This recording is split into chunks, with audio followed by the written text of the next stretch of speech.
પાછી ગેલેરીમાં આમ રોડ ઉપર હિંચકતા હતા. મને એની પીઠ જ દેખાય, દરવાજો પાછળ હતો. મેં કીધું કમિંગ છે આવો, કારણ કે એને જ કઈ ભગવાન ફકીર માણસ હતા. તો મેં આવીને પેલા 5 મિનિટ એની સાથે હું અમને જોયા કર્યો, ઉભા કરે જોયા જ કર્યા એને. તો એને કીધું શું ભાઈ તમે શું જોવો છો એમ? એટલે મેં એને કીધું કે સૌથી પહેલા આપણી વાતચીત દોર શરૂ કરીએ પેલા કહી દઉં કે એક કહેવત તો ખોટી છે. એ કે કઈ?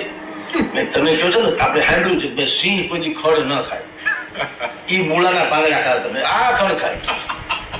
હવે તમે તો સિંહ તો છો જ છાપાની દુનિયાના, અને તમે આ ખડ જ કહેવાય ને પાંદડા. તો પેલી વાત તો કે કહેવત ખોટી છે, સિંહ ખડ ન ખાય. એટલે એને થોડું ગમ્યું ખરું. અરે મને કે બાબા આવા જગદીશ ને કારમાં બેસ્ટ પઠા સીધું એને શું કીધું તમને કહું, બીજું કશું જ નહીં.